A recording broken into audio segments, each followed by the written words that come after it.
आज आप सब सुनेंगे नवरात्रि के चौथे दिन श्री दुर्गा सप्तशती पाठ में 5वें, 6ठे, 7वें और 8वें अध्याय की कथा।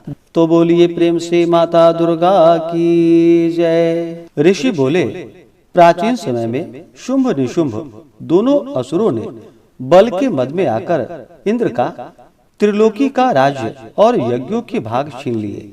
उन्हीं दोनों ने सूर्य, चंद्रमा, कुबेर और वरुण पर अधिकार पा लिया।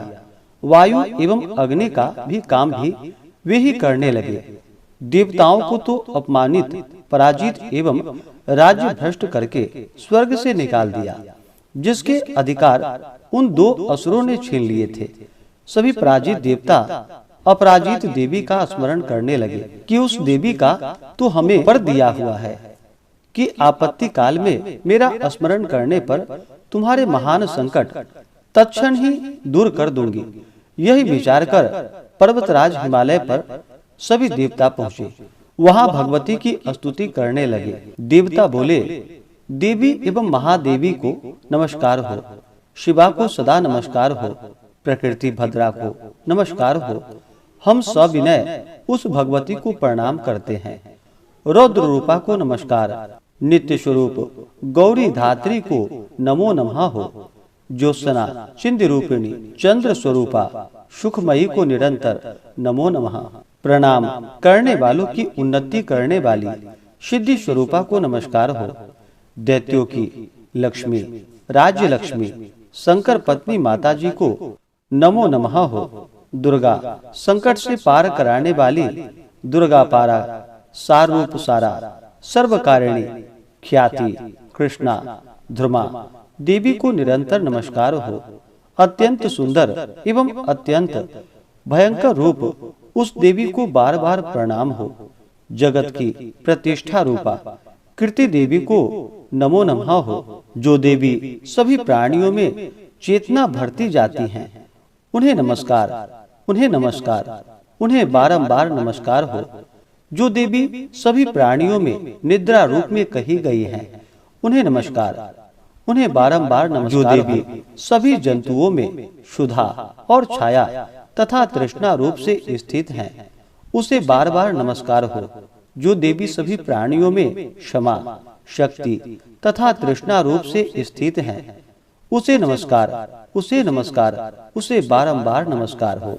जो देवी सब प्राणियों में लज्जा, शांति और श्रद्धा रूप स्थित हैं, उसे नमस्कार, उसे नमस्कार, उसे बारंबार नमस्कार हो। जो देवी सभी प्राणियों में कांति रूप में स्थित हैं, उन्हें नमस्कार, उन्हें बारंबार नमस्कार हो। जो देवी सभी प्राणियों में भ्रांति, कांति और लक्ष्मी रूप में स्थित हैं, उसे नमस्कार, उसे नमस्कार, उसे बार बार नमस्कार हो। जो देवी इस सारे जगत में व्यापक होकर चैतन्य रूप से स्थित हैं, उसे नमस्कार, उसे नमस्कार, उसे बार बार नमस्कार हो। प्राचीन काल में अपने मनोरथ की सिद्धि के लिए देवताओं ने जिन देवी की स्तुति की, इस प्रकार कई दिनों तक सुरपति इंद्र जिनकी सेवा करता रहा, वह मंगल रूपा परमेश्वरी हमारा मंगल एवं कल्याण करे और हमारी आपत्तियां दूर करे। दुष्ट दैत्यों से संतापित हम संपूर्ण देवता जिस भगवती ईश्वरी को नमस्कार कर रहे हैं और जो भक्ति पूर्वक नर्मदा के स्वरूप मनुष्यों द्वारा स्मरण की जाने पर उनकी सभी विपत्तियां नाश कर देती हैं, वह हमारी भी सभी विपत्तियां दूर करे।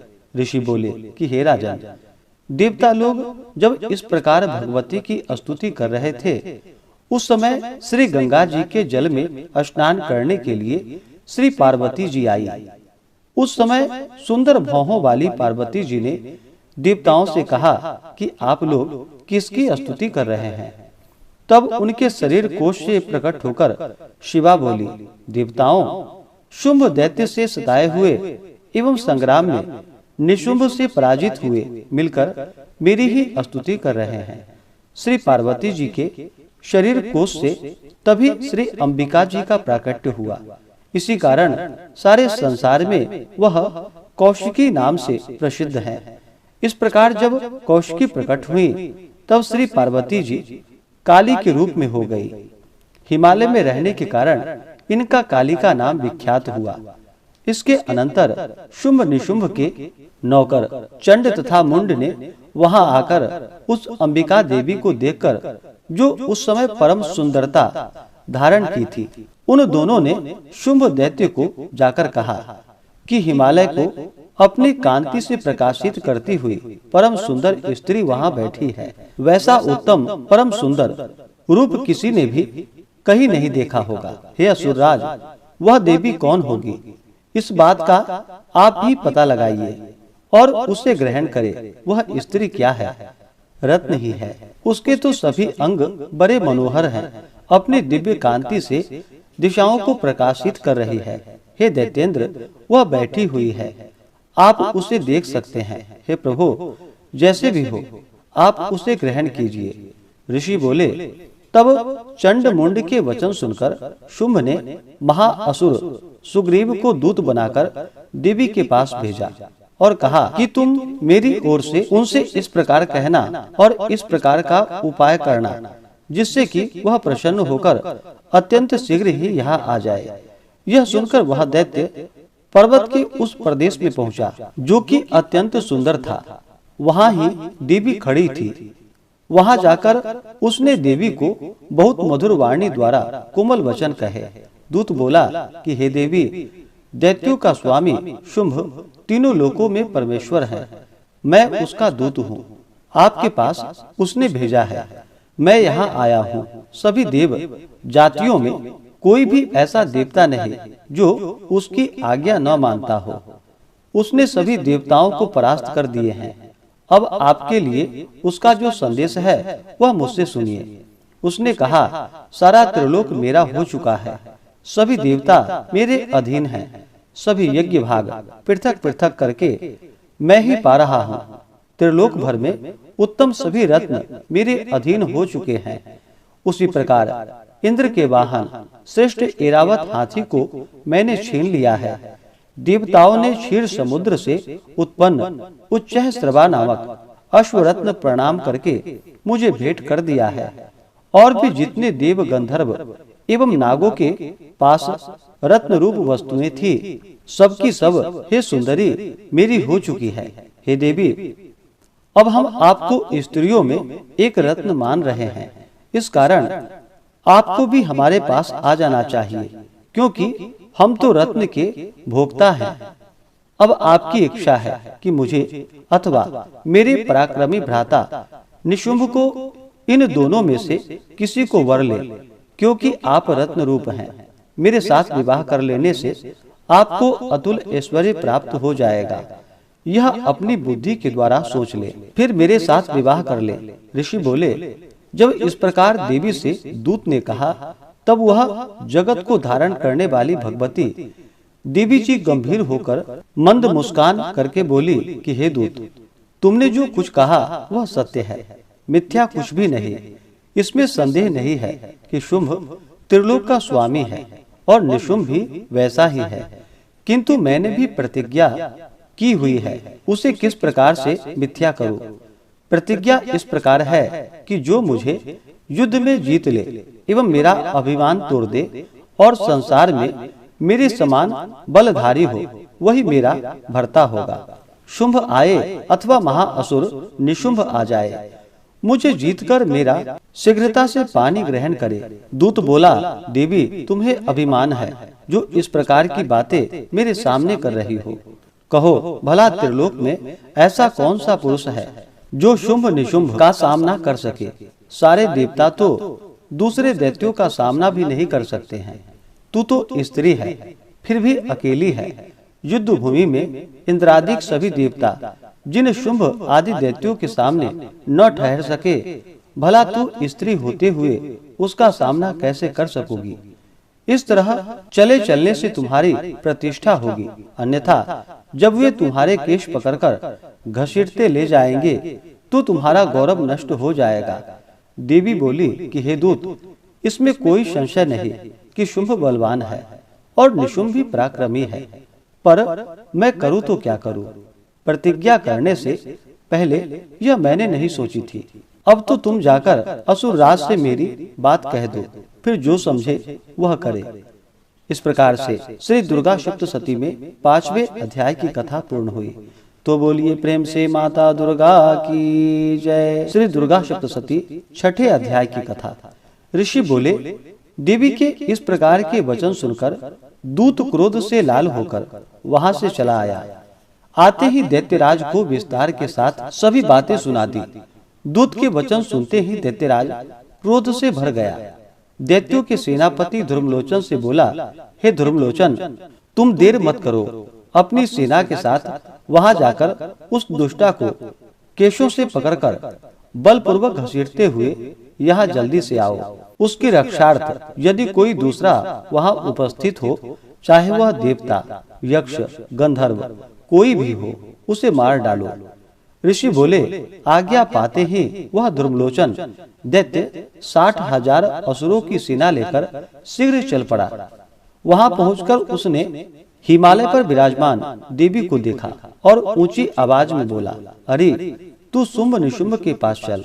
यदि अभी प्रसन्नता पूर्वक मेरे स्वामी के पास नहीं चलेगी तो स्मरण रख, तुझे बालों से पकड़कर घसीटते हुए बलपूर्वक ले जाऊंगा।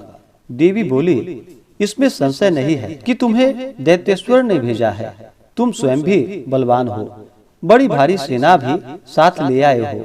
इस प्रकार की दशा में मुझे बलपूर्वक ले चलोगे तो फिर मैं तुम्हारा क्या कर सकती हूँ। ऋषि बोले, जब इस प्रकार का उसे उत्तर मिला तो धर्मलोचन असुर देवी की ओर दौड़ा। तब तो देवी अंबिका जी ने हुंकार के शब्द से उसे भस्म कर दिया। फिर तो असुरों की क्रोध में आई बड़ी सेना तथा अंबिका ने एक दूसरे पर तीक्ष्ण बाण शक्तियां, फरसे आदि बरसाने आरंभ कर दिए। इधर देवी जी का वाहन सिंह भी कुपित होकर भयंकर गर्जना करता हुआ अपने बाल फटकारता हुआ असुरों की सेना पर उछल पड़ा एवं सिंह ने कुछ असुरों को पंजों की मार से एवं कुछ एक को अपने जबड़ों से तथा कई असुरों को नीचे पटक होठ को दाढ़ों से विदीर्ण करके मार डाला। कितने दैत्यों के केसरी ने नाखूनों से पेट फाड़ डाले। कितने दैत्यों को तल प्रहार कर उसके सिर धड़ से पृथक कर डाले। दूसरों की भुजाएं, सिर आदि छिन्न भिन्न कर दिए। कितनों के पेट फाड़ फाड़ कर गले के बाल फटकारते हुए सिंह ने रुधिर पान किया। अत्यंत कुपित हुए देवी जी के वाहन बलवान सिंह ने क्षण भर में दैत्यों की सेना क्षय कर दी। देवी जी ने उस आसुरी धर्मलोचन की सेना को मार दिया। देवी के वाहन सिंह ने भी सारी सेना का क्षय कर दिया। शुंभ ने जब यह सुना तब तो उसके क्रोध का पारा बढ़ गया, उसके होठ कांपने लगे। झट शुंभ ने चंड मुंड दोनों दैत्यों को आज्ञा दी, हे चंड तथा मुंड, तुम दोनों बड़ी भारी सेना लेकर वहां पहुंचो। उसे जल्दी से यहाँ पर लाओ। उसे बालों से खींचकर अथवा बांधकर यहाँ लाओ। यदि इस प्रकार लाने में तुम लोग को संशय हो तो युद्ध करो। सभी प्रकार के अस्त्र शस्त्रों से सारे असुर मिलकर उसे मार डालो। उस दुष्टा के मर जाने एवं सिंह के भी मारे जाने पर जिस दशा में भी अंबिका पड़ी हो, उसे बांधकर अपने साथ लेकर शीघ्र आओ। इस प्रकार से श्री दुर्गा सप्तशती में 6ठे अध्याय की कथा पूर्ण हुई। तो बोलिए प्रेम से माता दुर्गा की जय। 7वें अध्याय की कथा। ऋषि बोले, तब आज्ञा पाते ही चंड मुंड आदि दैत्य आयुधों से सुसज्जित होकर चतुरंगिनी सेना के साथ चल पड़े। वहां पहुंचकर उन्होंने देखा कि हिमालय की ऊंची स्वर्ण की चोटी पर सिंह पर देवी बैठी थी और मंद मंद हंस रही थी। इस प्रकार उन्हें देखकर पकड़ने की चेष्टा करने लगे। किसी ने धनुष चढ़ा लिया तो किसी ने तलवार संभाल ली और कितने ही देवी जी के पास पहुंच गए। तब अंबिका जी ने उन शत्रुओं के प्रति क्रोध में आ गई। उस समय क्रोध के कारण उनका मुख काला हो गया, देवी की भौहें तन गई। तब तो भयानक मुख वाली काली देवी तलवार तथा पाश लिए प्रकट हो गई। उस समय विचित्र खड़वांग धारण किया हुआ था। नरमुंड की माला शोभित थी।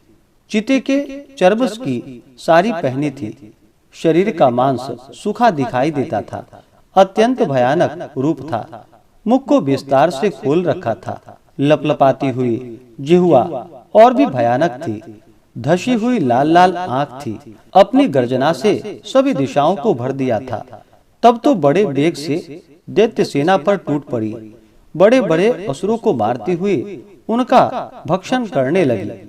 उन पाशर्व राक्षसों को, अंकुशधारियों को, महावत तथा योद्धाओं को घंटों के साथ कितने हाथियों को एक ही हाथ से पकड़कर मुंह में डालने लगी। वैसे ही घोड़ों के साथ रथों को एवं सारथियों को भी मुंह में डाल डालकर अत्यंत भयानक रूप से दांतों से उन्हें चबाती जाती थी। किसी के केश पकड़ लेती तो किसी की गर्दन दबा डालती, किसी को पैरों से दबोच देती तो किसी को छाती से धकेलकर मार गिराती। असुरों के द्वारा छोड़े हुए अस्त्र शस्त्रों को मुंह में पकड़ती जाती और दांतों से पीसती जाती। काली जी ने इस प्रकार बलवान दुरात्मा असुरों की वह सेना कुचल डाली, भक्षण कर डाली। कितने असुरों को मार पीट दिया। उस देवी ने कुछ को तो तलवार से काट गिराई, कुछ खटवांग से पीट दिए गए और कुछ एक दांतों से कुचल दिए गए। क्षण भर में असुरों की वह सारी सेना पीट कर गिरा दी गई। वह देख चंड उस भयानक काली की ओर दौड़ा। इधर महाअसुर मुंड ने भी महाभयंकर बाणों की वर्षा से एवं शस्त्रों अस्त्र चलाए हुए चक्रों द्वारा उस भयानक आंखों वाली देवी को ढक दिया।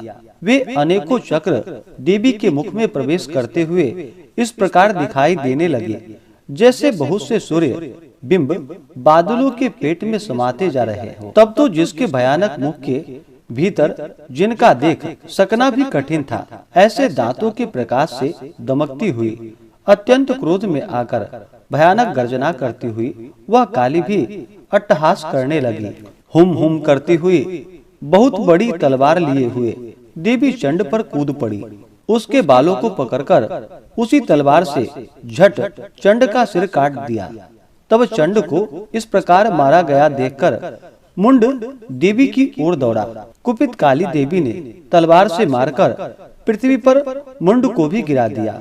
तब महाबली मुंड को मारा हुआ देखकर और सेना का नाश देखकर बची खुची सेना भयभीत होकर इधर उधर भाग गई। अतः काली जी ने चंड तथा मुंड के सिर हाथ में ले लिए। फिर भयानक अट्टहास करती हुई चंडिका के पास पहुंचकर बोली कि मैं यह चंड और मुंड नामक महापशु आपको भेंट चढ़ा दिए। अब तो युद्ध में शुंभ निशुंभ का आप स्वयं वध करना। ऋषि बोले, अपने सम्मुख लाए गए चंड मुंड महाअसुरों को देखकर कल्याणी ने चंडिका काली से ललित वचन बोली कि हे देवी कालिके, तीनों लोकों में चामुंडा नाम से तुम्हारी ख्याति होगी। इस प्रकार से श्री दुर्गा सप्तशती में 7वें अध्याय की कथा पूर्ण हुई। तो बोलिए प्रेम से माता चामुंडा की जय। 8वें अध्याय की कथा। ऋषि बोले, चंड तथा मुंड दोनों दैत्यों के मारे जाने पर एवं बहुत सी सेना के भी क्षय हो जाने पर असुरराज महाप्रतापी शुंभ के चित्त में भारी क्रोध पैदा हो गया। उसने सभी दैत्यों की सेना को युद्ध के लिए आज्ञा दी। उसने कहा, आज उदायुध नामक 86 सेनापति अपनी सारी सेना को लेकर चले। कंबु नामक 84 सेनापति भी अपनी सेना के साथ युद्ध के लिए निकले। मेरी आज्ञा से 50 करोड़ वीर कुल के असुर तथा 100 धौम्र कुल के सेनापति सेनाओं के साथ कूच करे और फिर मेरी आज्ञा से कालका, मौर्य, दौहिर्द, कालकेय सभी असुर तैयार होकर शीघ्र प्रस्थान करे। भयंकर शासन करने वाले असुर राज शुंभ ने इस प्रकार आज्ञा देकर स्वयं भी बहुत सी सहस्त्रों सेनाओं के साथ प्रस्थान कर दिया। तब चंडिका ने देखा कि अब इस ओर भयानक सेना साथ लेकर निशुंभ आ रहा है। तब तो उन्होंने अपने धनुष की टंकार करके पृथ्वी पर आकर के मध्य भाग को गुंजा दिया। हे राजन, उस समय सिंह ने भी बड़ी भारी गर्जना की। फिर अंबिका जी ने घंटा बजाकर उस गर्जना को और भी बढ़ा दिया। उस शब्द को सुनकर दैत्य सेनाओं ने चारों ओर से आकर देवी सिंह और काली को क्रोध के साथ घेर लिया। इसी अवसर के मध्य में हे राजन, दैत्यों के लिए तथा देवताओं की वृद्धि के लिए अत्यंत बल एवं पराक्रम से प्रसन्न होकर ब्रह्मा, विष्णु, शिव, कार्तिकेय स्वामी, इंद्र आदि देवों की शक्तियां उन्हीं के शरीर से निकलकर उन्हीं रूपों से चंडिका के पास आई। जिस देवता का जो स्वरूप, जैसा भूषण तथा वाहन है, उन्हीं वस्तुओं से संपन्न होकर उस देवता की शक्ति वही रूप धारण कर दैत्यों के साथ युद्ध करने आ गई। ब्रह्मा जी की शक्तियां, जिसे ब्रह्माणी कहा जाता है, वह हंसों से जुते हुए विमान पर आरूढ़ भी वह अक्षसूत्र कमंडलों से शोभित थी। सबसे प्रथम उपस्थित हुई।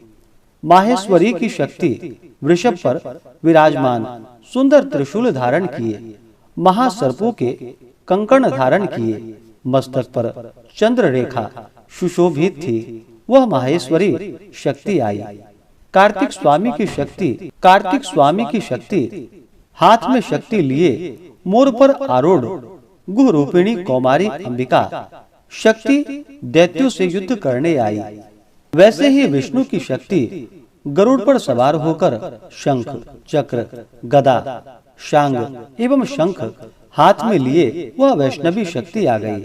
यज्ञ वाराह का विचित्र रूप धारण करने वाले विष्णु की वाराह की शक्ति वैसे ही शरीर धारण करके वहां आई। नृसिंह जी के समान शरीर को धारण किए, गर्दन के बालों के फटकारने से आकाश की तारों को बिखेरती हुई नारसिंही शक्ति वहां आ पहुंची। इंद्र की शक्ति इंद्र के समान रूप वाले 1000 नेत्र धारण किए, वज्र हाथ में लेकर ऐरावत गजराज पर आरूढ़ होकर वहां आ गई। तब उन देव शक्तियों से घिरे हुए शंकर जी ने चंडिका से कहा, मेरी प्रसन्नता के लिए शीघ्र से शीघ्र इन असुरों का संहार करो।